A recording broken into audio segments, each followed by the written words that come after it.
I'll tell you, you can tell him now if you're watching it, we're still fighting for this title, and he's got to go to Middlesbrough and get something. And I'll tell you, honestly, I will love it if we beat them. Love it. Hey, Reggies. Welcome back. After recording the podcast last week, we had some unfortunate news, so I'm going to hand you over to Geth to kind of give his kind of dedication for this episode. Yeah. Thanks, Jono. So late last week we lost Edward Blevins. Some people will know him as Teddy. For me, he was Grandad.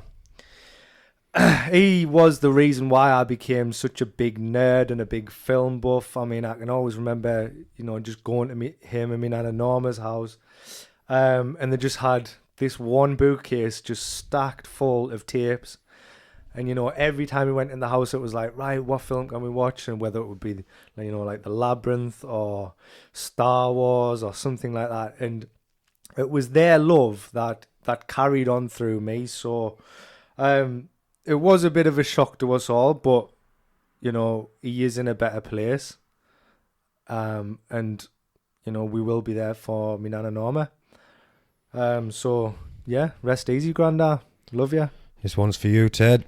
This one's for you. This Sambuca Sours is for you. Probably not the way you would want us to toast, but with Sambuca. Cheers, brother. Cheers, brother. Ooh, that doesn't get any easier. I don't like that. Sours me. It's not very nice. Like we should have got apple. Passion fruit.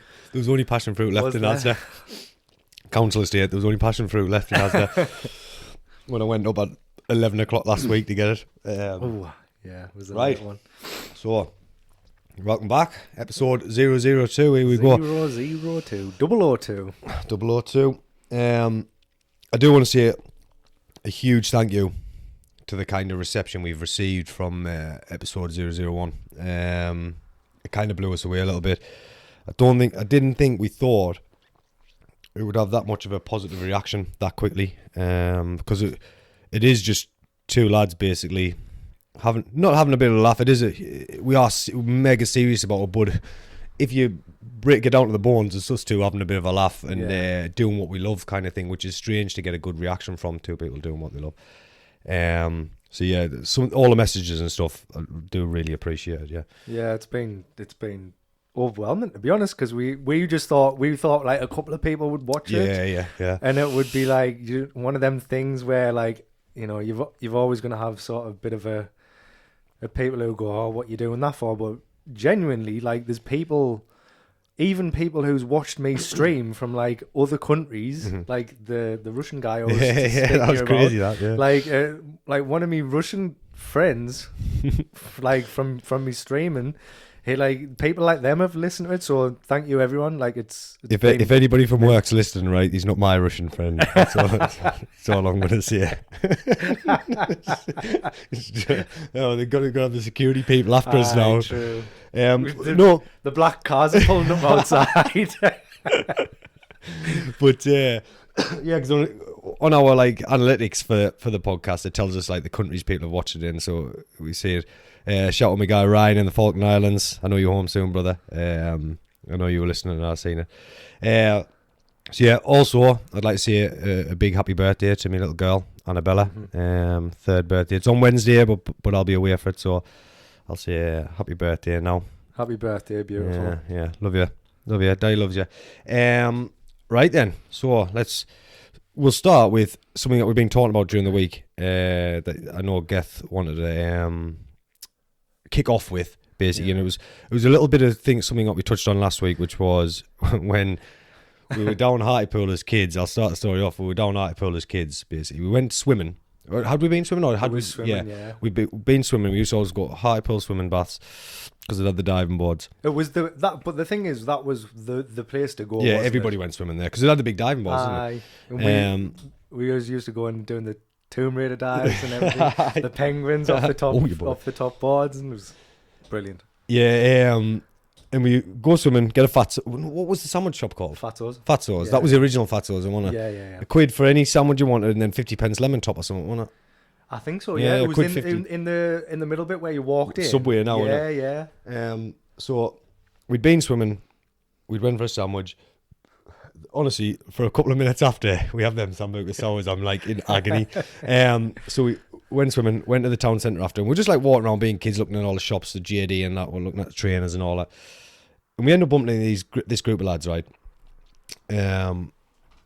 Scallies, but we were a little bit scallies. We were scallies as well. So ended up bumping these lads, and for some reason they just hated us instantly, didn't they? They just came straight over and started chewing on. Now, it was in the market. It was the market. I was. If you've ever been to Hartlepool, that's how people in Hartlepool are really. Just aggressive from the get go, as we're going to get into.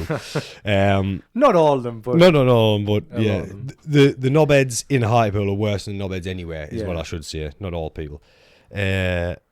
So anyway, we had a bit of a chew with these lads. Me, Geth, our friend Rav, and our friend Righty. And we were arguing at first, but then we seen this lad had a knife on him, didn't we? Well, no, it was me, because it was when I went, who the fuck are you talking about? Oh yeah, because they came over to us basically, and they were sort of slavering on like, oh, who are you, where are you from? Yeah, which is always pretty standard. Yeah. You get that when you're kids and you go to somewhere new. And I always remember this. I think, did he have a cap on? I'm sure in my head he's got a cap on. I've had too many knocks to the head. I can't remember. And he just like they came up to us. There was, I think it was about 4. It was about the same size group. It was, yeah. And they came over and they started being chewy. So me, like as a young fresh idiot. But we were saying last week, we were just cheeky little shits, weren't we? We were cheeky, so I was like, who the fuck is talking to? And then it became evident that like one of them like opened his Berghaus jacket and he had a knife on him and he was showing us the knife. And it was like, what the fuck? But that was the first ever time that I'd ever been experienced somebody like aggressively showing a knife. Like I know I kind of knew people did it or something like that. It's not a thing where we live, is it really? Because I feel like we fortunate because from where we live, even like to going from pubs to even coming through as kids, all the adults used to be like, you sort your problems out with your fist. If you've got a problem, you take it outside. You'd get a slap for carrying a knife, kind of thing. Exactly. Yeah.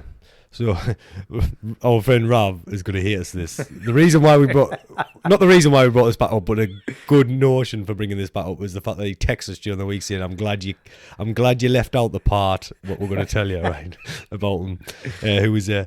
So we realised he had a knife, and then it was like the mood changed a little bit. Right, we want to go home now, weren't we? It was like that. I think we were about 12-year-old at the time. We want to go home, so. We had no way of getting home other than going to the bus station, but they would just follow us there. They were just following us everywhere. Following us around, right? So I said, right, I'll ring me mum, right? So we got 20 pence in the phone box, and as soon as it started ringing, the lad just come over and just hung the phone up. I remember that. Yeah. And he just kept hanging the phone up every time it would ring. So I was like, we're fucked here. Like, I just thought we're gonna get stabbed. He's quite naive. He probably wouldn't have even dared do anything. He's probably seen something his friends doing or his brothers doing or something like that. But I thought we were gonna get stabbed. So I was trying to ring my mum. Anyway, while we're at this phone box and he's kind of like the main guy, his attention's on me on the phone and he's hanging it up. We just turn round, and if you've ever been to Hartlepool Town Centre, there's like a raised bit, like an upstairs 2 floors to it. We were on the upstairs 2nd floor of it. No, we were down. We were near McDonald's. Oh, right, yeah. And we just looked over to the double doors, and our friend Rav had slipped out when they weren't looking, ran, right? Got out the double doors, and just got the bus home. By himself? By himself. Left us? He just left us in the town centre to get stabbed, and he ran and jumped on the bus and drove home. Anyway, so... Shout out, Rav. Yeah, exactly. See, you got what you deserve now. Karma's come full circle. It went on for a bit. I eventually got in touch with my mum. Then we ended up in Argos. We went. What was it called? We went to the game shop first because can you not remember? I actually said to the bloke behind the desk, "Them lads are outside, and you and Righty were going. How are we going to have to fucking go out?" And I was going, "Nah, I am not moving out of here." And I was saying to it was game. just a couple down from McDonald's, because that was when they started like pushing into us. Because we were at McDonald's when we rang your mum, and then it was a case when we walked down to game, they started pushing into us, and I was like, because they knew we were going as well, didn't they? So it was like, right, no, we'll never. So we're in the game shop, and I just outright said to the owner, I was like, well, not the owner, obviously the manager. I said, I'm not going out.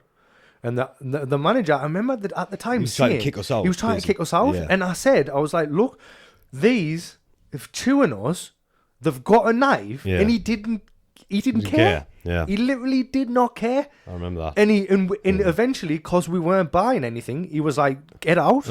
So we went out, and that's when we went down it was Index. Index. Yeah, that was the one before Argos had the little counters. What you think it was Index, and then in Index, the same thing happened.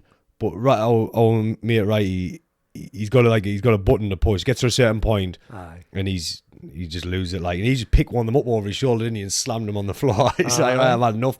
So that was our point, right? They know what he's about anyway, so we'll do one. They ran. They got cleared off from the Index owners. And they, not the way, I keep on saying owners, I mean like the managers. Yeah, all the workers, yeah. And they kept us inside because we told them what the crack was. Yeah, so they were a little bit more sympathetic towards it. Yeah. And they were like, right, we'll allow you to wait in here until your mum comes. Yeah. Mm-hmm. And then my mum came, and I remember she had this we had this white Hyundai Accent at the time. It was all as all right. It actually set on fire a couple of months after that when we were just on a drive somewhere. That's all it was. Yeah, the engine just set on fire. And she came and picked us up. We all jumped in, and out of nowhere they just turned up again, didn't it? In the car park while we were in the car. I think they must have been obviously just following us, just waiting for us. And they just pelted my mum's car with rocks. Right now, I remember my mum saying, like, I'm stopping, I'm getting out, like, to go and have a go at them. And we were just like, don't. Like, mum, just drive. Honestly, you don't realise one of them's got a knife. And I realised my mum was just like, right. So she just put her foot down out the car park. She crashed? Oh, yeah, she did. Well, someone reversed it, right? Oh, yeah, they did. In the car park. And we were comedy of errors. Stationary for ages. And that's when they were hoying rocks. Oh, yeah. Oh, I'll tell you what, my memory's shocking, but yeah, you're right. Because your mum because that was when you said, Mum, they've got a knife, like, leave it. Yeah. And your mum was like, sort of like, all right, okay. So she sped up a little bit, and then someone pulled out and reversed. Yeah. Reversed into her. I can tell you now, in 2003, that never got declared. So that brings us on to recent times, which is the reason why we mentioned it last week is because of how that affects you every time you go out. Then as a kid, now whenever you're in trouble or somebody steps towards you, and you no longer feel that same confidence you did, where it's like, oh, everybody sorts it out with a fist, so just tell them. If they want to sort it out, let's go here and we'll sort it out. It no longer became that. But then when you grow older, you think, well, you're away from all that shit. With 30-year-old now, and you think, friggin' hell, we were 12-year-old who's just idiots basically, and then Geth goes down to Hartlepool. So the reason crazy it is last Saturday, and then I'm sat in editing the podcast, and he goes out, and what happens? Yeah, basically, obviously the reason why we brought this up. So put this into last Friday's podcast where we spoke briefly about what happened as we've just iterated into it, and like. I don't understand how I don't know whether I've spoken into existence or like something magical's happened where it's when you need to experience this again because you were just talking about it. Like it's strange, like it's mental. Yeah. Like we say, your path is always on the. You're meant to be on it. Yeah. The universe is strange, man. And so last week we went out. There was me, Neza, Joe, Josh and Joss. We all went down Hartlepool Marina having a cracking night. And for I think it was when everything shut, we were like, we ended up cracking onto these lasses. So we were like, right, they would get, oh, we're going to go into town. So we were like, okay, we'll come with you. We were just nothing. It wasn't like nothing even flirty. Yeah. Like, in fact, I'll tell you, they were singing Dave lyrics, and I was buzzing over the fact that they were singing Dave lyrics, and I was letting them listen. Do you know, in the fire. Aye. I was saying, you need to listen to this one. They were going, I know, but we don't really like them that much. And I was obviously wrecked going, come on, just listen to it, man. And they were just, in the So end, you I just just chased them into the town. they're not even bothered, but they're not even bothered. So anyway, we got into the town and we went into one of the pubs called the Royal. And I don't know if anybody knows the Royal, but that pub there has been probably one of the roughest pubs in Hartlepool since... I don't know why you've gone there, to be honest. I know. I'm not going to lie. No, it's not. It didn't even happen in there, though. Oh, I don't know. Nah, so we went in the Royal, right? We that's where they were walking. The lasses continued walking, and we went. I think it's because we'd went for about half an hour without a drink, like walking from the marina. Just like get us a So pint. we were like, how we'll go in and get a drink. So we walked in the Royal, and it was like, Wild West. They were all like 40 plus, and we were just getting stared at off blokes. Like, Proper Queen Vic, the music turns off when you walk in. Who are these good looking lads like walking into this pub where good looking? Well, not you, Josh. The lads you were with. But we were like walking in, and they were like, oh, these fresh young lads and what they're doing in our pub and all this. And we were like, so literally, me and Neza stood at the bar, got a drink. Joe, Josh, and Josh just went, nah, we're not having this. For me. So we literally walked out with our pints, had to neck them at the door. And then we walked further along, and they were like, right, Howard, we'll go into this bar. And we were just like, we were dancing about, like, and it was pretty full, having a really good time. Just being the normal idiots that we are, just and there was this lad, like, just stood about, and I didn't really think this happened anymore. I thought it was something that happened when you were young. Yeah. And I'm 30-year-old. I thought this was something that happened when you were 18, and you would you would do it you wouldn't do it, but you would see it happening to other 18-year-olds. Like, it wouldn't happen to men. Yeah. And this young'un, he wasn't really that old. And Was he on his own, by the way? No, Was he with people? He kept on talking to these lads, but he was like sort of just. He was stood by himself. His mates were sort of like. I guarantee you, they didn't want to know what to do with him. Yeah, exactly. I would imagine that they wouldn't. And this lad was just like, he sort of was bumping into us, like purposely bumping into us. And I kind of just like was watching him. And I was like, listen, mate, have we done something wrong to you? I was like, just tell us. Because, like, I'm not a fighter. I hate fighting anyway. Yeah, you love her. I'm a lover. Yeah, but I've like, that's just not me. I would literally rather speak to someone. Yeah. And say, like, look, what's Try the and problem? work out your differences. Yeah. So anyway, he was just like, well, it's yous. Yous fucking know what yous have did. Right? And I was good. Do we? So we just carried on dancing and everything, but he put his hands like down his jeans, and I was good. I thought, well, that's a bit weird, but it's not like it wasn't he was scratching his balls or anything like that. Like, he literally just had something. Had his hand down his jeans, and I was like, well, that's a bit weird. So then he kept on like bumping into us all this, and I don't know whether it might have been. Do you know what? I think Josh gets pinpointed a lot of the time because he's always making people laugh. He's always he's the life of the party, isn't he? He's the life of the party, like.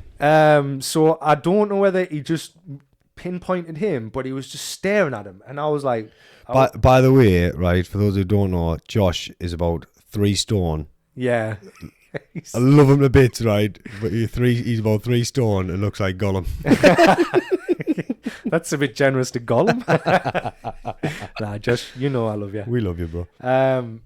And yeah, so this guy's just like, well, this lad. Yeah. I'm not American.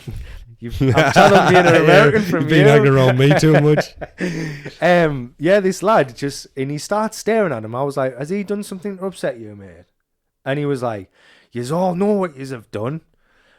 Yous are going to get fucking slashed up, I'm telling you now. So immediately, my thought is he's never took his hand out of his pants. Like, Yeah. he's got a fucking knife on him. Yeah.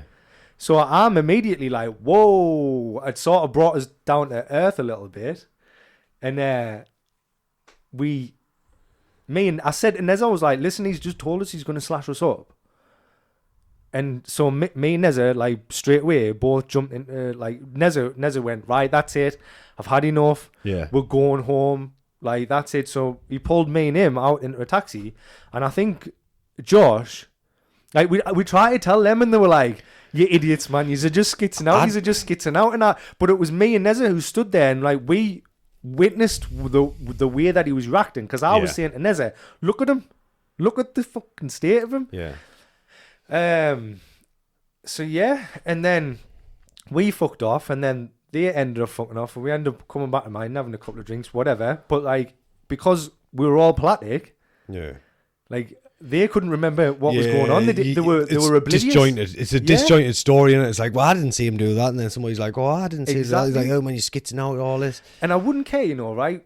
Up until last week, I was like, oh, do you know what?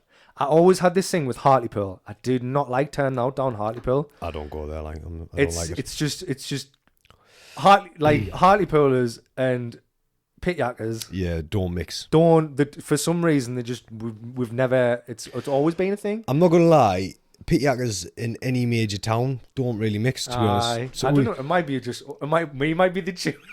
We might be looking at it as we the enemy, we the good guys, but we might be. We always look like infidels, but honestly, because we're like village folk, right? Like, with pitchforks and shit.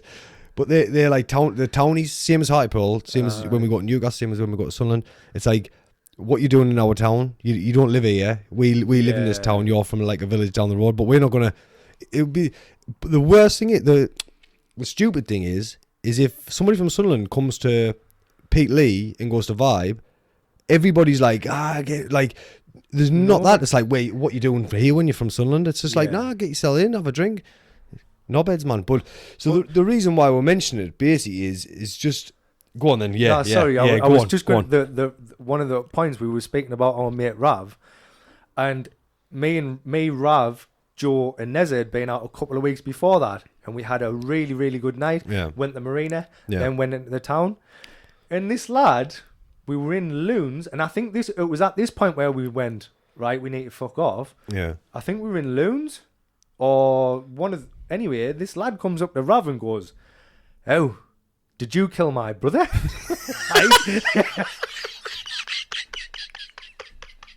I swear, right? Oh, the God's honest truth. See, I didn't tell you that because I knew it would make you laugh. Right. Oh, again, right?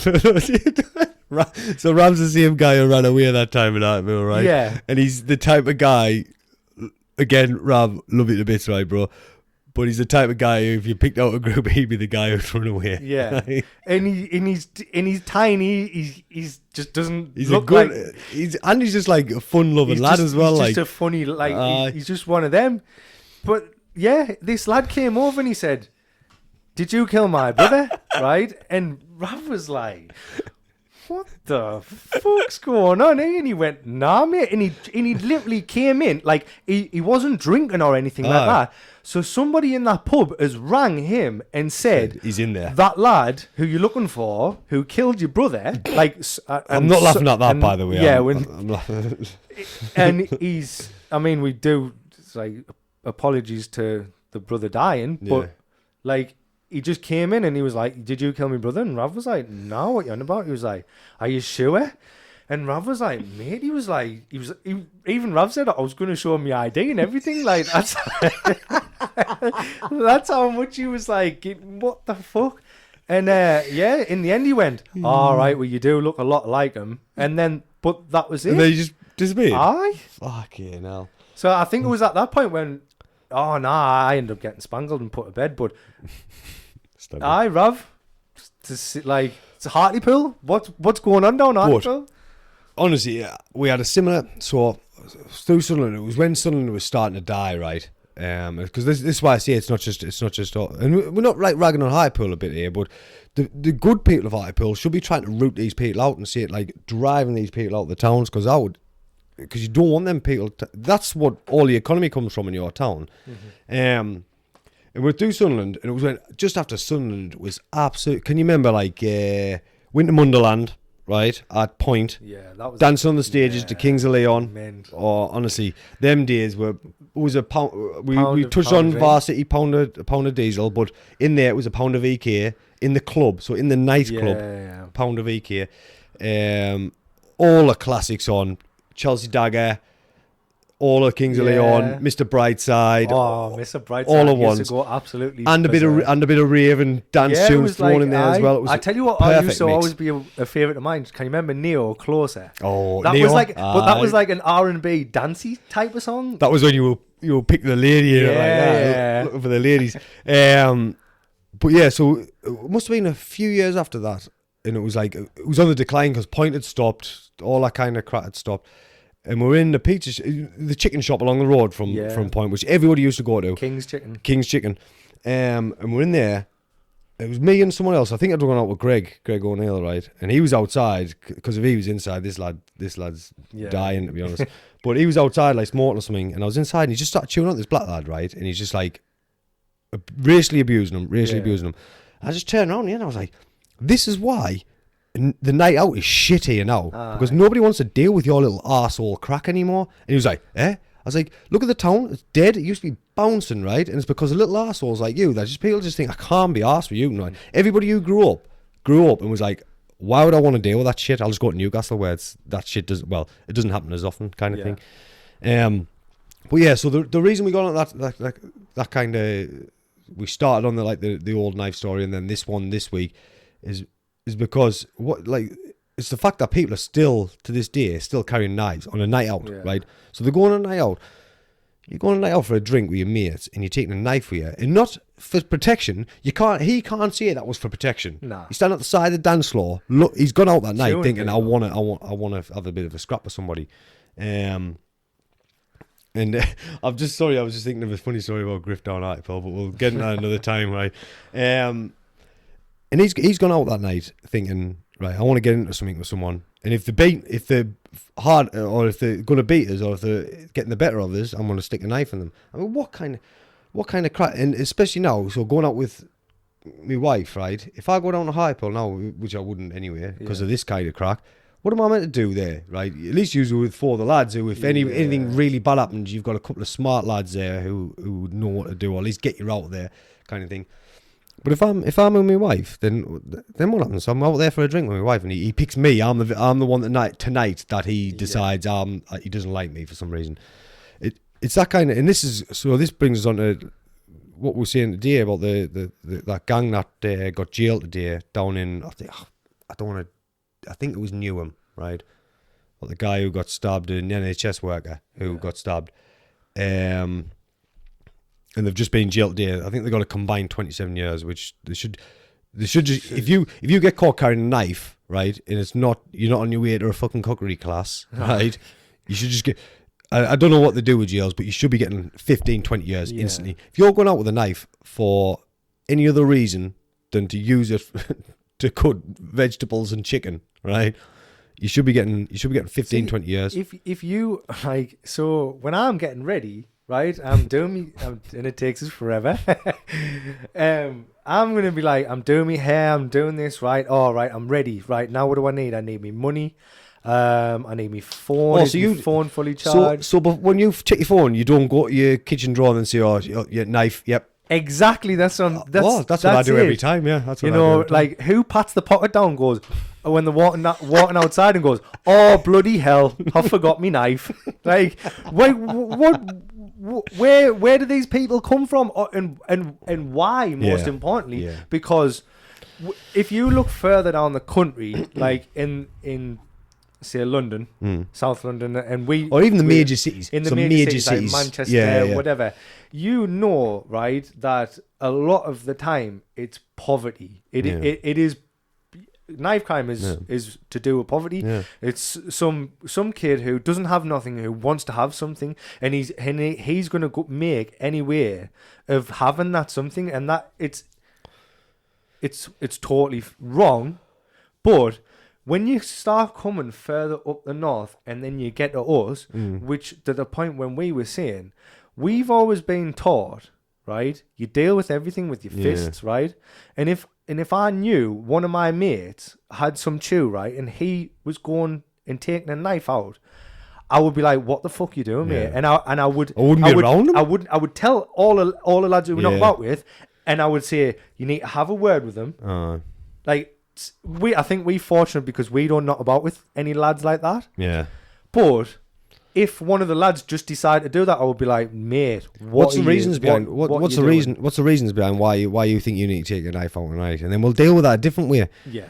It's weird because we were like a band of a country that never got affected by. Now, don't get us wrong, it has happened in sporadic incidents, but not like there's been a problem. But if you go above us to Glasgow and the major cities in Scotland, they're mad. They're mad. But they've got the same problem, which is weird that it came all the way up, and because it's whole of Yorkshire as well. There's not really a bad issue in Yorkshire. Yeah. It's definitely not reported. But once you get past like Manchester, maybe that's because it's not the north. But once you get past Manchester and Liverpool, you there's no real knife crime. It's sporadic. It's isolated incidents, and then you go again above us, and then it kicks in again. Bang! It kicks in heavy. It's strange. It'd be interesting to know or like study why that it kind of missed our entire culture kind of thing. But it links back to this kind of like mental health issues of people being anxious about turning out. Now, if you're somebody who's anxious already about turning out, or turning out for us is going out, drinking, and then you think, well, am I going to get a knife pulled out on us? Do you know, if you've already got an anxious lad there who's a little bit underconfident, doesn't really want to go out, his mates are dragging him out, and then he ends up getting a knife pulled on him for nothing other than the fact that he's laughing, right? That he's never gonna go out again, and then he's just gonna decline. It's nuts, really. Mental health will deteriorate. He'll be. It's horrible because like one little action can have such a butterfly effect on so many different. Like say if there's a group of us, we don't know how that could affect like the group as a whole. Somebody who's not involved just standing at the back, they might never speak again, never come out again. And it's like, oh well, you haven't seen him in ages, but he won't dare say it's because of that one time he came out like months ago, and that happened. So I think sometimes as well, right, is the reason why these people have this kind of issue is because they're very insecure in themselves, right? The people who know they would need a knife to do any sort of damage to anyone, but at the same time they want to go and project their kind of insecurities on people, like I'm not good enough, I'm not tough enough, my mates are all tough and I'm not the tough one, so I'm going to be the psycho kind of crap. Because there's people around here who are like that, and I know for a fact they are. And that, so this brings us on to a nice little segue into what gets to, not because Geth thinks he's not the tough one, so he carries knives or anything, but one of the reasons why I've always kind of been into fitness and into like boxing, MMA, and all that is to try and get rid of jiu-jitsu as well, to try and get rid of those insecurities, because I had similar insecurities when I was younger. After stuff like that down Hartlepool, so I was like, right, well, this is never happening again. I'm never gonna feel like I've got nothing. I can't do anything basically. So I got into all that, and now our very own Daniel Gethin is going to be doing. I'll let you tell it anyway. What's coming up? Well, so obviously you know me. All of a sudden in the last, however, I think it's been like maybe 2 months now, 3 months since the gym's opened. I've just had this new lease of life where I've spoke about mental health before, and I've spoke about that my mental health hasn't always been like a steady ship. Good way. I've had a good way of putting it. That. Yeah, I've had a lot of incidents. attempted suicides, different things like that. And I feel like what I've done is a lot of the time I've just been like just lazy and just laid about and feeling sorry for myself, and like you fell into a bit of a rut, didn't you? Yeah. That's what happened. You fall into a rut, like especially when you get older. Like football was always my life, right? So I loved football. We've played together for a lot of years. Yeah. And football was like the main thing for me. It was a goal at the end of the week every week, wasn't it? Yeah. I loved it. I just love going on that pitch and scoring goals, as we both do. Yeah. Scored a lot of them as well. Yeah, we have. But let that be known. Yeah. And then because of like injuries and that got taken away from us, I sort of just found myself into a rut where I was just turning out like. You had nothing to get up on a weekend for because football isn't, is it? So it's like, well, I can stay up as late as I want. Yeah, I can go out, I can stay up all night with the lads, I can do this, I can do that. And when, like, I know I spoke about DMT and I said that helped us a lot, which it did, but it doesn't, I wouldn't say like I'm clear from any mental health problems. Like, I still doubt myself. I still do this. I still think like, oh, what should I be doing? What should I be? I just don't. I've worked out a way now where I can process my things as go. I've had a bad day. Yeah. So when I wake up the next day, it's gone, and it's a start of a new day. That's the way that's my coping method. Aye. And then I don't know what I don't know whether I don't know whether it's because we didn't have the gyms. Yeah. Through COVID. And for some reason, since we've had the gyms back, I just went, fuck this. Like, I think as well, a lot of had to do, because I'm a single lad. Yeah. And I would look at myself in the mirror and I would think, like, you fucking fat cunt. Yeah. And our friends are always vocal about stuff like that. So we always torture each other. And it's always like in a jokey way. We've got a pretty unique friend. Don't get us wrong, there is other friend groups that are like that in our area. I think it's an our area thing, but we're pretty dark with each other. We're really dark. Yeah, we're horrible to each other. Yeah, and you would not think we're friends. Anyway, if we turn out right and people overhear us will go, are you actually mates? Because you don't sound like it. Put it this way: when I'm at work, right, with all you soft southerners, right, if there's ever any banter, I've got no banter to come back with. I actually. Like, just got to sit quiet, because if I come back with a banter, the only banter I know is to go in for the jugular, right? So if someone's ugly, it's like, shut up, you ugly bastard, right? And that's, or if they've got like huge ears, they're like, what channel are you getting on them? That kind of crap, right? Like, instantly go for the flaws, because that's what we've always been like. And everybody might think, oh, that's disgusting, but it's when everybody's doing it, it's so funny, right? And you might think, well. Yeah, like that's not the way you should be doing it. It's but what we do on a Sunday afternoon. Yeah, it's after football, and we literally it's sit just natural and take the piss out of each other non-stop. Yeah. And it's just the funniest. all I've never know, laughed so much as what we do when we take the piss. Yeah. And I always say, like, if your mates can't take the piss out of you, then who can? Yeah, yeah. Do you know what I mean? You've got to be. We give it. Keeps everybody humble, man. You know what I mean? Like, when you know for a fact you can get. It doesn't matter how, like, whatever you're doing. If you're making like good money, or you pull up to the club in a nice new car, you know for a fact you're gonna walk in there and get rinsed, and that'll bring you back down to ground zero, 100%.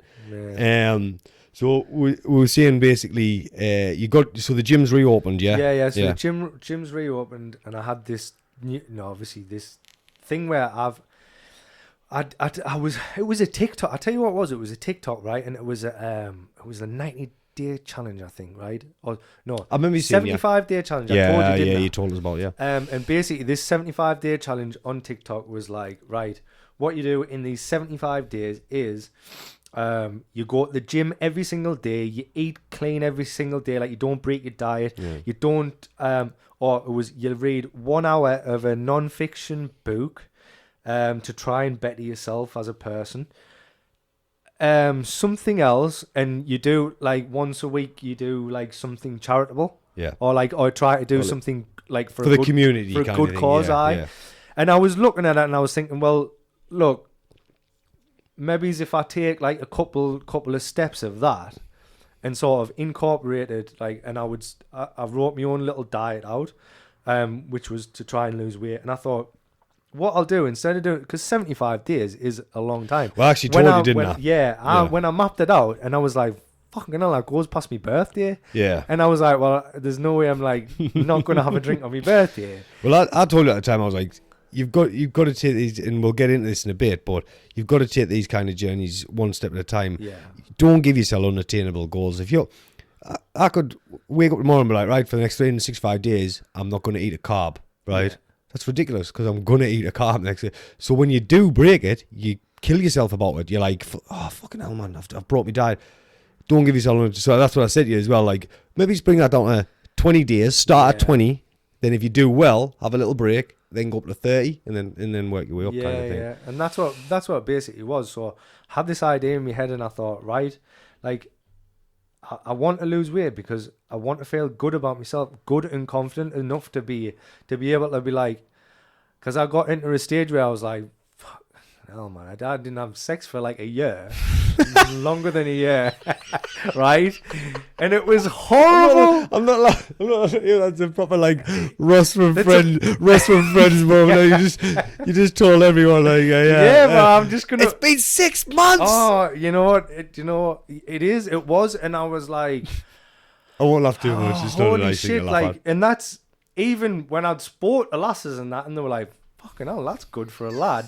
Like, and I'm like, no, I'm not trying to do it on purpose. Like, I'm trying to get one. It's just not fucking happening. So yeah. What they're saying there is, that's good for a lad, while they're like looking over the shoulder, like, get me out of this conversation now. And mate, I was just, in the end, I just thought, right, that's it. I'm going to go for it. So then I started going to the gym. I started following this, it was a routine off the Gymshark app. Yeah. Functional aesthetics. And I found like, I hadn't done weight training for years. Yeah. And I found that I was like, oh, this is new. It felt new. And I felt like I was good. That's what I try and tell people. I know. And I came out that gym the first week, right? And I was like getting me pump on and that. And I was like, oh, I feel fucking mint. Because to be fair, I'm not like, obviously I would say I was overweight, but I wouldn't say like massively. Like, if I went out, you wouldn't notice. Yeah, you definitely weren't. Honestly, there's people out there who'd be like, "What are you talking about?" If they'd seen you at that point. Yeah. The difference is, it doesn't matter how. And this is the same for people who are underweight, right? It doesn't matter how other people see you; it's how you see yourself when you look in the mirror. It doesn't matter how people might say, "You don't need to lose any weight. Stop losing any weight," or yeah. The worst thing is, not the worst thing, but just as bad is, well, nobody'll mention if you're fat. The bad thing is, if you're putting weight on, nobody will say, "Look, bro, I think you're getting a little bit too big. You're putting too much weight on." Now our group will say you're fat as fuck, like, mate. Which, this is why I love our group, because it's like, but most people would never say, "Look, you're getting a bit overweight there. You need to go to the gym," because that would be like, yeah, you cheeky bastard. Cardinal sin, isn't it? But what people will say is, you need to put some weight on. You've lost a lot of weight. You look skinny. You look gaunt. You look rat. Like, do you know what I mean? Like, when it's skinny, it's almost like it's okay to shim. Not knowing that behind the scenes, they might be going through shit behind the scenes, and the reason why they can't eat, because they're just constantly anxious, or they're constantly dealing with something, or the new parents who are struggling to get a meal in because the kids are always clinging from them or anything like that, which is something that I know from having kids, it is difficult, that side of things. So it's not about what other people see you as, it's about how you see yourself when you look in the mirror. And don't get us wrong, 99% of people who look in the mirror are unhappy with what they see. It is. I guarantee that's the case, right? Nobody listening to this will look in the mirror and say, "I'm happy," even though there'll be people who look at them and go, "I'd love to look like that." Yeah. Do you know what I mean? So so like I'm saying is, people might have not noticed it while you're on a night out, but that's not the point, because you noticed it. Because I see myself, and I like, but now I've been since the gym's open. So at first it was just the gym. I was just going to the gym, and then that turned into, right, well, I'm gonna add 20 minutes cardio at the end of my workout. And then that turned into, right, the boxing bag's being put back in the leisure centre, so I'm going to smash 5 3-minute rounds every day on the bag. Yeah. And okay, said to me, he was like, what? Like, I told him I did 5 3-minute rounds. He was like, mate, what you doing? He was like, it's too much. I'm pagged after 3 3-minute rounds. He was like, and he's on the RAF Elite squad. Yeah. He said for you, you're like, you shouldn't. You're just starting off. You're just starting off. He was like, you shouldn't be doing that. Even in the gym, even in a boxing gym, training properly, they not doing Not do it like 3-minute rounds on the heavy bag. Do you know what I mean? But that's but at the same time, But at least you're getting it in. Yeah, I'm like, I am, and people will say, you shouldn't do that, you shouldn't do Yeah. that. But I'm eating well. Yeah. Like, I'm not eating apart from tonight. Which We had a little bit of a look. I have been treated tonight, right, to a bachelor's tea. I'm gonna before we get we back to didn't even this. take a photo. I know we should. Yeah, I'll take a photo of the leftovers. That'll tell them what it's all about. I got treated to a bachelor's tea night, so it was smiley faces, spring rolls, fish fingers, couple of microwave pizzas, chicken nuggets. Now, Fish. Geth said Roasties. Yeah, roasties. Well, they weren't very roasted, but That was the. we'll put sunbed tandies. Man. So he said, he was like, they've been in for 30 minutes. I says, yeah, that 30 minutes at the back of the packet, right, is for when you're like doing 8 smiley faces, not when you're doing 1.5 kilos of smiley face. Oh, anemic them spring rolls. Nah. Anyway, right. I did my best. I thought, because To put on bachelor's tea, I like that. We got hungry last week, we didn't got we? hungry last week because we were rather intoxicated. So we got hungry and we wanted food, and I am the type of person who I only keep in the fridge what I eat, so Yeah. in the freezer is empty, Yeah. so I had nothing in, so we couldn't. Oh, yeah. We had no redo. We ended up having curly fries, a bowl full So, of curly fries. inside the podcast, after the podcast finished last week, we were both like, yeah, like you say, quite intoxicated. We had a huge plate of curly fries that we split in half, and then I slept on your couch. Aye. Because And it was too late. And I just want to apologise to Laura if you're listening. I didn't mean to keep them out all night. It was technical problems that made us start late. Right. So anyway, you started back hitting the on heavy track, bag and yeah, stuff. and started getting it like. And what I did like before COVID hit, I'd started doing like 1-to-1 because I sort of had a little glimpse of it beforehand. And then COVID hit and the gym's closed, and I just I was drinking every day in the first lockdown, like just literally Like every everyone single was, day, I think. everyone was drinking because everyone was off or whatever. Yeah, but before that, I'd started doing 1-to-1 lessons with Paul Archer, and I would because of my injuries, I wanted to get a new hobby. Because I've always had a hobby and it's always kept us relatively sane, Yeah. doing whatever hobby, which was always football. But now I needed a new one. I wanted to get into boxing, but Yeah. I also didn't want to turn up at a gym not knowing what I was doing. Yeah. Because yeah. I feel You like... want to get the basics down and Yes, then not look like exactly. a tit, basically. Because I felt like if I turn up at this gym and I'm doing something wrong on the bag, they're going to be concentrating on the people who are actually fighting. Yeah. And they'll probably say to us, look, this is what you're doing wrong. Yeah. And I'll not have anyone else say like, oh, right now you're doing it right. Yeah. And so I thought I'll do 1-to-1s, and I ended up loving them. I really loved them. But then COVID hit. Yeah. And I was like, okay. And then that's where it brings us back to now. So I was texting our Kieran saying about us hitting the bag. Yeah. No, was I texting? I was texting him, and then it was just when I was walking home from the gym, and he was like, "Mate, you're doing too much," and I was like, I said, "I can't feel my arms." Like, I said they were like really hurting, and he said, anyway, I got a text. It was off because I'd signed up before COVID. Yeah. Ultra wide collar boxing. Yeah. Got a text come through as I was texting him, and I was like, I sent him the screenshot. I was like, look at what I've just getting. The universe, man. It's Telling you again. No, mate, it's mental. And I got that text, and our key says, wow. He went, that's a sign. Your Kieran's like us as well, Yeah, like, with yeah. that sort of stuff. He He's said very like in tune. Yes. Yeah. And he said, mate, that's a sign. Yeah. I said, do you reckon I should? He it gives you something to aim for. He says, you're doing all this fitness. He said, you're keeping yourself right. You're trying to lose weight. He was like, but now someone's put something in your way where you can have a goal to aim for. Yeah. So yeah, I'm signed up and gonna hopefully raise a lot of money for charity. So I want to dip back Hopefully in. not get me fucking block knocked off.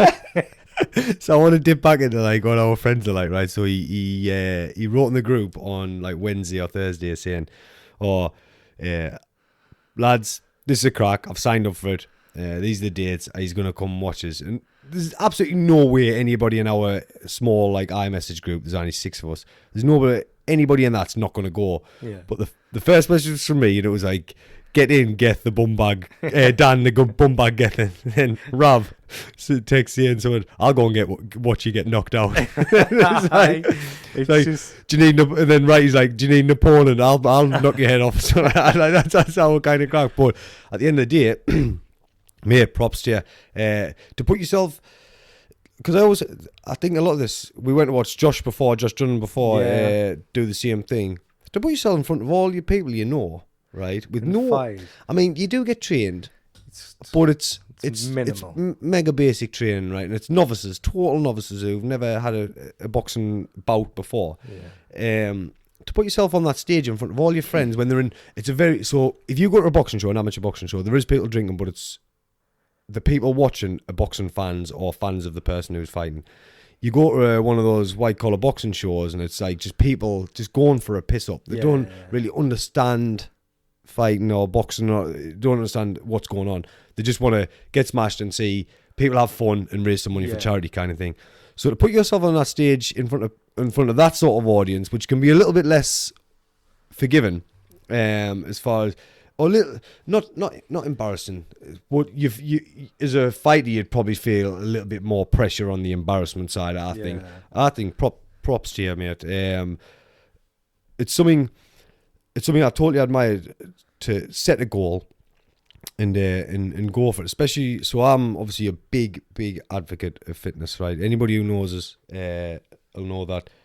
I think up until about 6-7 weeks ago, where I actually started to get injured quite a lot.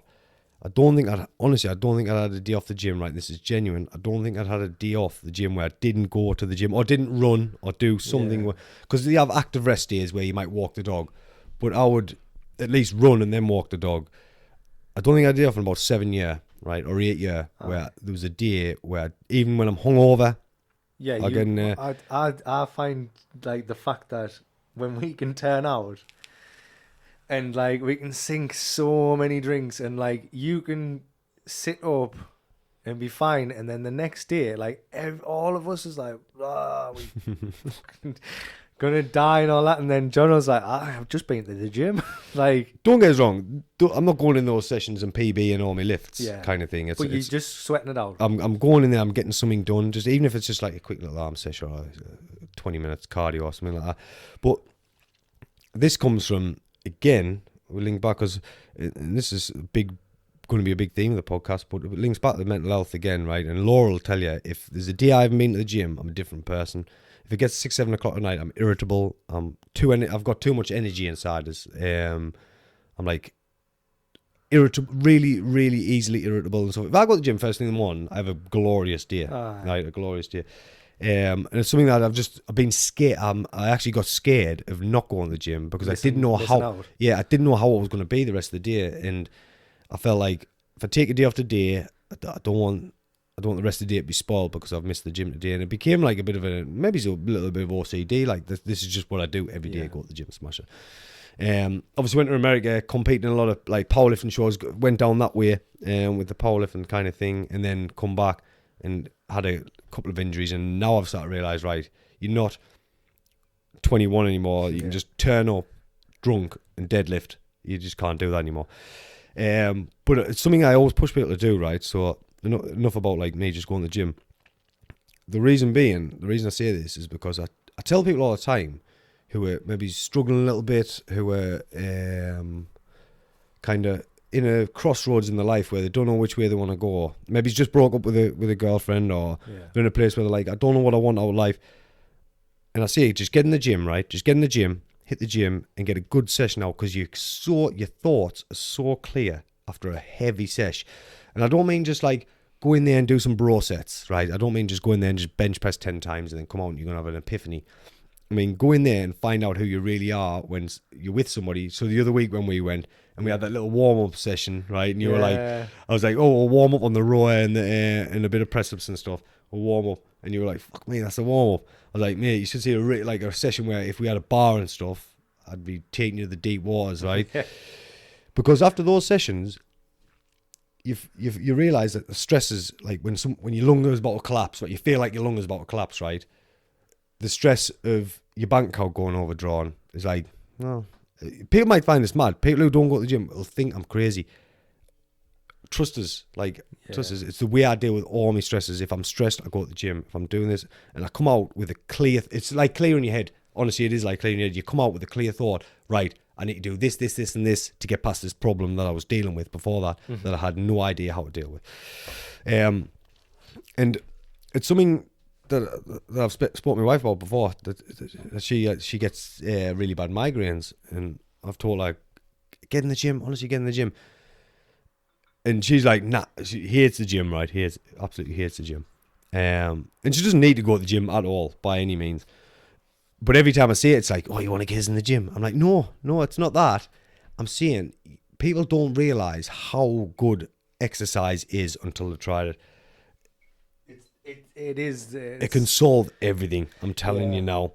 If everyone exercised once a day, if everyone in this country was, it was a mandatory. Yeah. You got up, right, and everyone had to tune into the telly, right, and they had to do this exercise on the telly. I'm telling you now, the whole country would be such a better place. What do the military do, right? They wake up every morning. Maybe it's not the RAF, but the military, you wake up every morning, you do PT, right? You do physical activity first thing in the morning.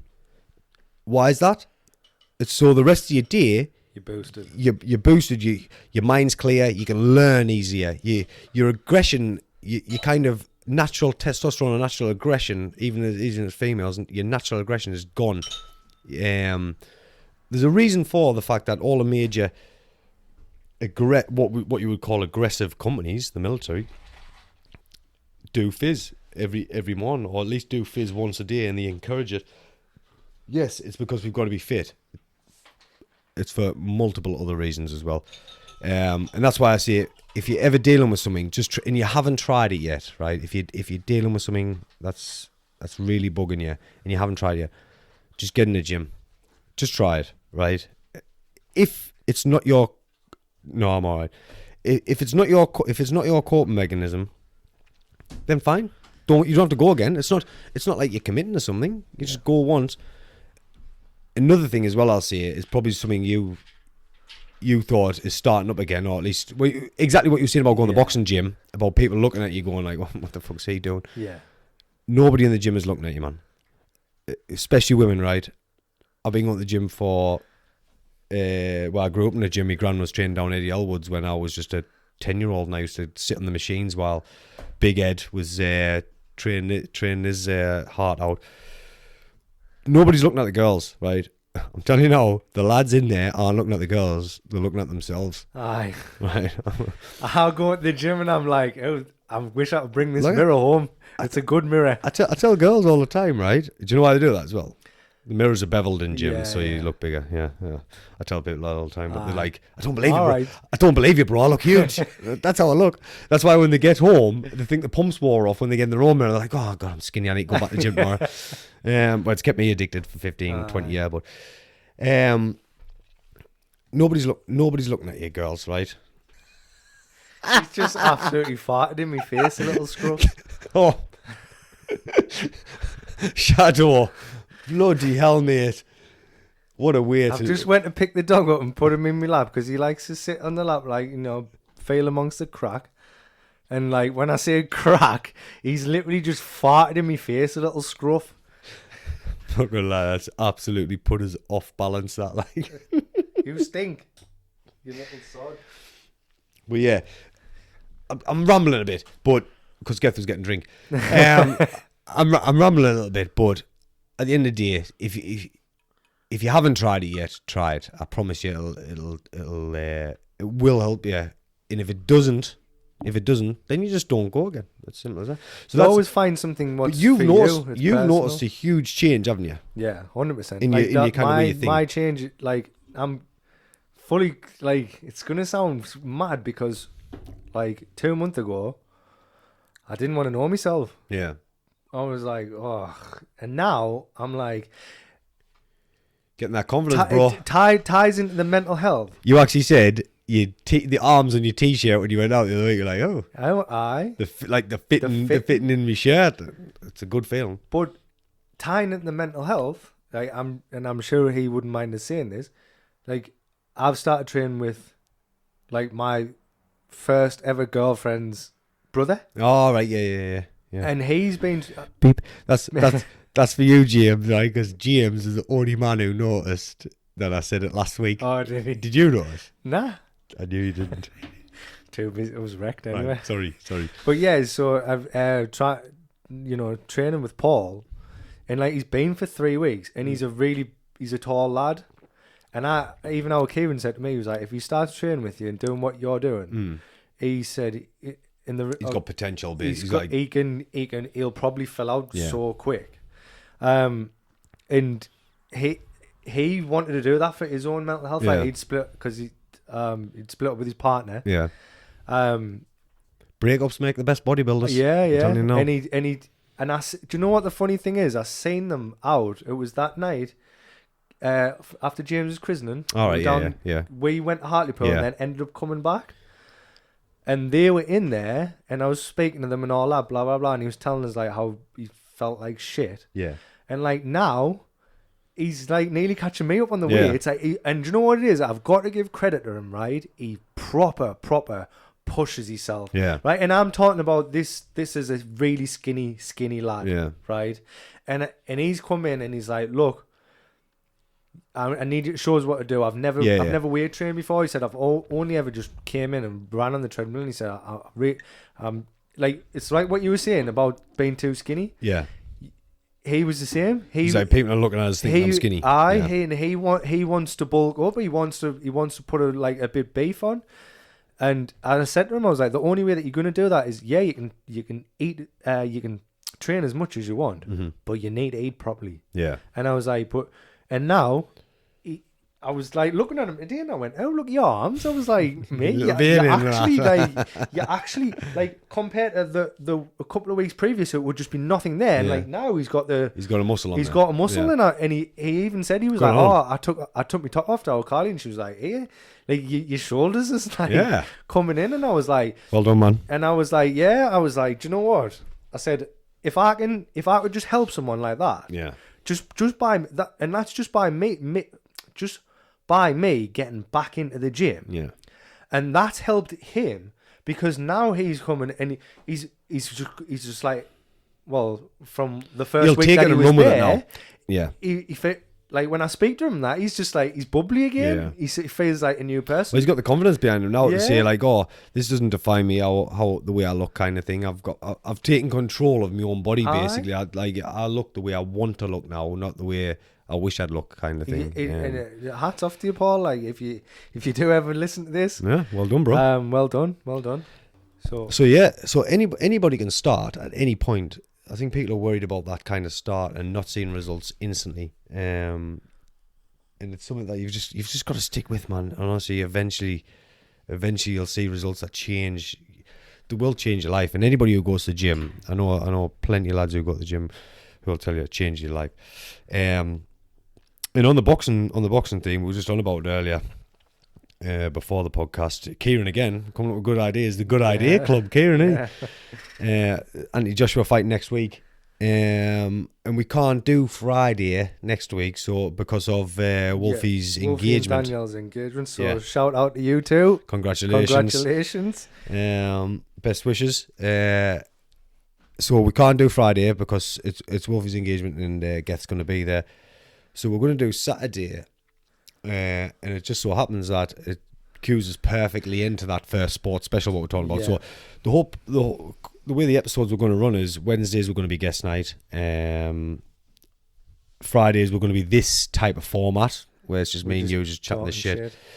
And then every now and again, if there was something worth doing, it was going to be me and Gareth, and maybe he's a friend. I think Key might be there actually for next week. Watching a sporting event, whether that be a derby day or a big boxing event, big MMA event, something like that. It just so happens that Joshua's fighting next week, so we're going to do our first sports special where it's basically going to be alternative commentary. Yeah, you know, we're not going to be doing a running commentary. Yeah, but we're going to speak about the sport, about the fights. Like, obviously, we'll just be watching it in the background, and it'll be a case of like, oh my god, like look what he's just done, like. So we'll be watching the card from start to finish, and if you want to watch that card, we'll cue you in, so we'll sync you in to the point exactly where we're watching. So if you want to watch that alongside the boxing as well, so we'll put a pinpoint on like each fight as the cards go on, and say like, so we'll tell you on the, like, for example, on the YouTube video in the comments, we'll have like not like, say if it was 40 minutes, we'll put 40 minutes. This is when this fight's on. Yeah. 50 minutes. This is when that fight's on, and then it'll go like that type of format. I think it'll be. It's something that we want to try out. Yeah, we're enthusiasts, by the way. Yeah, we're not. Don't get us wrong. You're not talking to a world champion in like a European champion here. We're enthusiasts. Some people who love watching the sport and love experiencing the sport and getting involved with it. So it's not so much you're tuning in to hear expertise commentated down the mic. We just looking at it from our own perspective and giving our opinion, and that's all it is. It's our opinion. Like, if you don't agree with it, armchair commentary, I think, is the best way to put it. It's going to be two armchair fans giving armchair commentary, and we're just same again. I mean, we won't just be talking about sport. We will be it'll just be shooting the shit, chatting shit. Yeah, but then we'll just be. The theme is the Joshua fight kind of thing. Shadow again with his ball. So we'll look at doing that, and also, so it's not always going to be boxing. It could be MMA fights and football and stuff like that. And it's probably mostly going to be MMA, boxing, and football. Yeah, because that's Saturday night, and we might do, once I'm living at home, it might be a Sunday special for Super Sunday kind of thing. But for the main part in the short term, it's got to be Saturday night, really, hasn't it? So it's going to be MMA or boxing. Because I can't, like, don't get us wrong, that the tennis, like, if that's on, we'll get it on. We'll get it on. Like, I'm a big lover of tennis. Me, like, how good was it that Emma? Is it Raducanu? Anyway, I've tried to say her name 1,000 times and it still doesn't. I was going to Google it, but it'll take us too long. Honestly, like, what she's done there for such a young age, winning the US Open, like. So when's this? So when's your big boxing bout? When does that take place? 20. Are you going to do it for a charity then? I'm guessing it's all through cancer research. Oh, is it? See, I would have. Oh, sweet. I'd have personally rather, not that I wouldn't like to do it for cancer research. Yeah. I'd rather done it for a mental health charity. Personally, but I think so. One of the stipulations, you have to create a Just Giving page, and then that links up to their main page. Yeah. So if someone donates in there, then that's like links, it all links up or whatever. Yeah. And then I have to go for a meeting. Is it next week or the week after? So and then I think it's like the week commencing, we start training. So is it like 2 or 3 sessions a week or something? That 2 sessions a week. Yeah. From what I've gathered, I've spoke to Paul. Yeah. And I'm gonna get back in him for 1 session a week. Yeah. I was gonna, like, I used to do 2. It's too expensive. Yeah. So, well, it's not too expensive. It's like, it's too expensive when you try and save up for a house. Yeah. Do you know, like, it's really good. He is really good for what he does. Maybe I said that a little bit badly, but it's nothing what I haven't said to him. I said it's too expensive because I'm saving for a house. Yeah, it's not too expensive, but it's too expensive for your budget. Yeah. Because what he does, like, is really good. He doesn't actually just get you in and put you on the pads, and like, he actually trains you and he tells you what you're doing wrong, what you're not doing wrong, and I feel like he's a really really good coach. Like he went and learned with the Hattons. Is the Hatton boxing coaching? Yeah. What was it? I can't remember. I can't remember what the company's called, but you can go and get seminars I and think it's like a boxing trainer certification. Yeah. And obviously he's an ex-professional, so I mean, you know, he knows he's done it since he was a kid. Yeah. Like what we did for footy, that was his sport. Yeah. So you know, he is really good. So you're taking it seriously. So then? I'm taking it really serious because I like the amount of like lads, like all of our mates and everything. Like there's going to be a travelling support. I'm not going to lie. There's going to be a big support, and there's no way in hell that I'm going to get my head punched in. While everyone's watching, basically, I'm taking it really serious, mate. Like I don't want to come away from that fight not having my hand raised. Yeah. But in the same sense, I don't care. No, I do care if I don't. Yeah.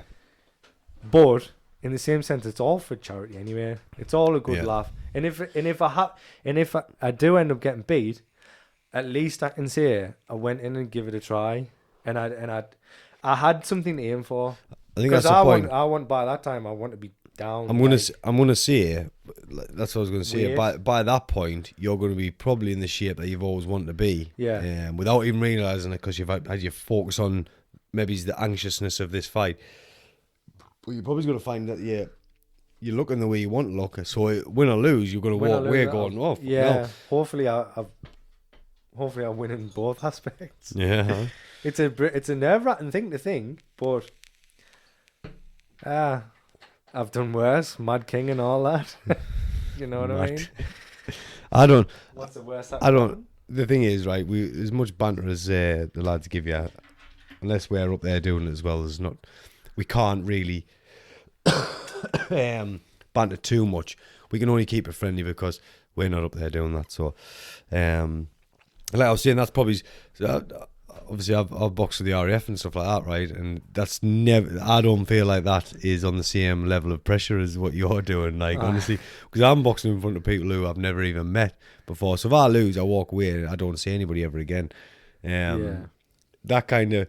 It's not so much if you lose. It's just like you want to put on a show for the lads as well, and like you're going to get the banter after. Like I'm already thinking like, what can I have as me walk-out music? Like, yeah. Because I want to have something what like all the lads are like, go on, like not something get proper serious, but something like get them going. Yeah, get the crowd going. You know what I mean? And it's things like that what you think about, and then you start going, oh, well, what about when I'm walking down the fucking ring? I'm going to shit me pants. Like, but I think, listen, I've been put under more pressure than this. Aye, exactly. So I feel like it's something that I can do, and it's something that I'm telling myself, and it's more of a thing as well. Like my brother's obviously dead back into his boxing now. Good as boxer well. as well. A good boxer. He's a really good boxer. Congratulations on just getting on the elite squad for the RAF. Yeah. Like, well done, Keisel. Well done. Oh, by the way, we said he was 24 last week. He's 25. Right. He texts us. He says, "I'm listening to the podcast." We said he's 24. You're his brother. Do you know why? Because I'm 6 years older than him, but I wasn't thinking I'm 30, 31. Right, so this links us into the tattoo that Geth got on his chest. Oh yeah, Geth got a tattoo on his chest of his brother's date of birth and got the wrong date of birth, so he's got a bit of a habit of this. Yeah, it's because his birthday is on the 10th of September, and we always bless me nana. She always used to like I text her saying, "Listen, I'm just gonna double check on all the dates of birth." Yeah. I mean, Nana was like, yeah, that's the one. I'd obviously text her saying that the 11th. Yeah. And then she texts back, but I was like in the middle of getting tattooed. It was already done. So I had my phone to the side, and then when I picked my phone up, she was like trying to ring us, trying everything. And I was like, what's the matter? She was like, It's not the 11th. It's not the 11th. It's the 10th. I was like, oh my God. And So how old is he? 20, bless her, she was 25? crying eyes out. He's 25. Yeah. Yeah. So, apologies, Kieran. I know you wanted us to get in there. I can't believe you fucking got it wrong again. It's because there's a 6-year difference. I always think of 6 years. So I'm 30 now. So when I took 6 years off, it was 24. But he's just obviously his birthday is before mine. I feel like you justify getting your brother's age wrong. I'm a bad Look, brother. once it gets past a certain age, it's just a fucking number. I'm just forgetful. As long as you say happy birthday on the right day, you're all right, aren't you? Mine's on the. Karen will be texting me on the 4th. Happy birthday. When's yours? 4th of October. 3rd of November. You twat. November. That's it. No, fucking that's it. Wrong month. We'll have to do a special for that because we're fully in. We missed my birthday. We were meant to get going on my birthday, but it just didn't happen. So we'll do a little special. So I think that about wraps us up. Do you think? Yeah, I would say yeah. Like we always say, on Apple Podcast, Spotify, and now on YouTube as well. However, if you search on YouTube, you might get a lot of Only Fools and Horses clips. Yeah, we didn't think about the fact that if you're searching Only Fools and Northerners, because the page is not very popular, it's just literally showing clips of Only Fools. So yeah, that was a bit of a. We're working that out. But yeah, Spotify, Apple Podcast. Hopefully the audio is sorted this time. I know the audio wasn't up to scratch last time. That's down to John O's fucking only basic groovy tech gang certificate. I've only got foundation level. I was editing it with earphones in, so that's why. But hopefully this time it'll be a little bit better. And thank you for listening again. And continue with the support.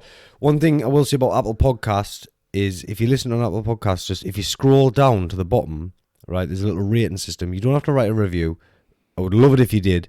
We would love it if you did. But if you just click that 5-star in, obviously, it's one click, and it's what's going to push our podcast. It's going to make a massive difference because the way the algorithms work, the more ratings that we get, the higher it pushes us up. So there might be there's a chart for podcasts.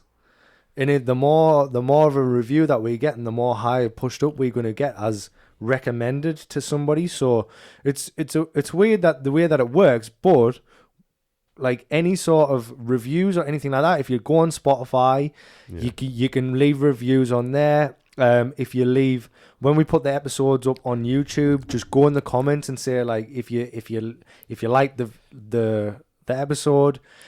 If you didn't like the episode, we would love to know just as equally as well. Like if you tell us what you thought was wrong about the episode, what you thought was right. Like we're not going to take offense to anything that you have to say to us in regards to feedback. Feedback to us is something we're going to take that and we're going to improve on it.